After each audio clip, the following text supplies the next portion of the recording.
Trabalhar em casa no home office virou a solução para grande parte das empresas do Brasil. Aqui em Santa Catarina não seria diferente, como uma medida de proteção dos seus funcionários contra a expansão do coronavírus.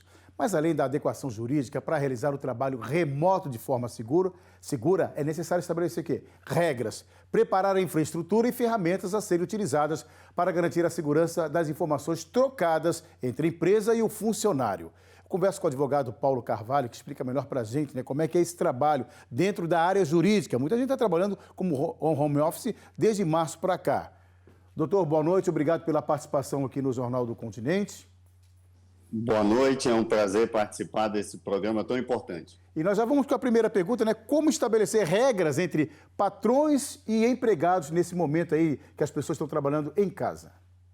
A legislação trabalhista, ela já, na verdade, desde 2017, da grande reforma trabalhista, ela já passou a prever, a legislação já foi alterada, passando a prever o teletrabalho, que é o trabalho que usa meios de comunicação e tecnologia da informação.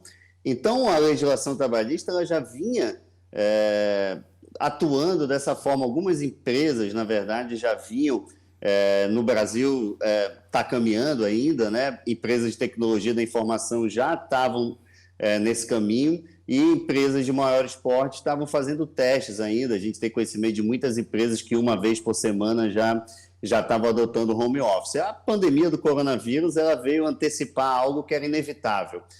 Na Europa e nos Estados Unidos é muito comum o home office e eu creio que esse foi um movimento dessa pandemia que antecipou essa relação.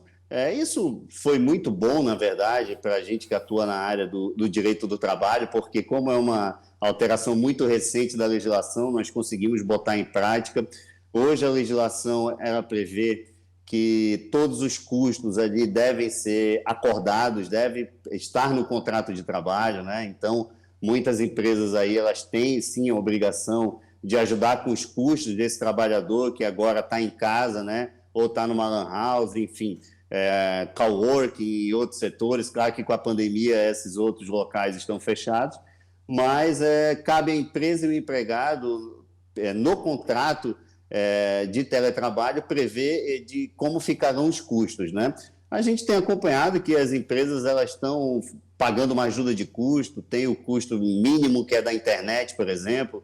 Outras empresas, os próprios funcionários, como foi tudo muito rápido em relação à pandemia, os próprios funcionários puderam levar os equipamentos do seu posto de trabalho físico na empresa para casa, então tem que prever essa responsabilidade de manutenção também desses equipamentos.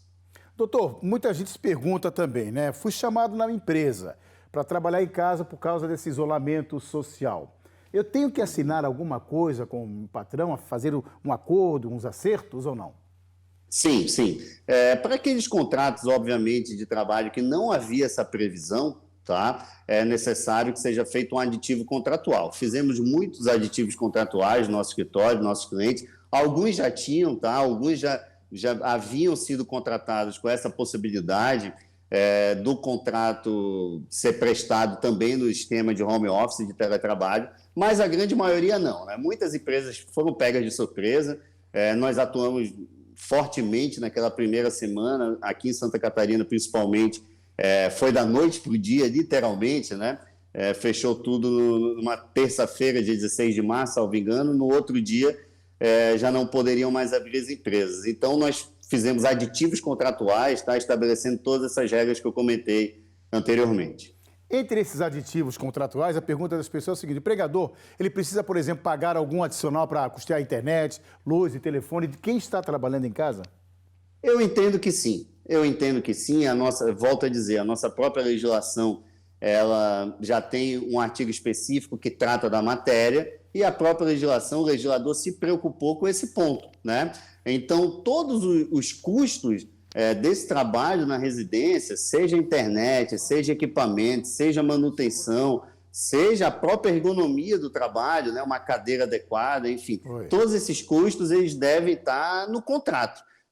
E eu oriento todos os nossos clientes, obviamente, a pagar uma ajuda de custo para esse empregado que está em casa trabalhando, que vai ter, por exemplo, as contas de energia vão aumentar, a internet tem que ser boa. então tem que haver uma contraprestação de fato. Agora o governo está com essa medida provisória de flexibilização no trabalho, né, que pode ser alterada ou não. Isso mexe também na questão trabalhista, né, doutor? Exatamente. Houveram duas grandes medidas provisórias nessa época da pandemia, né? A primeira medida provisória é a 927, que, inclusive, ela teve uma alteração sobre o tema que nós estamos conversando, que foi o teletrabalho.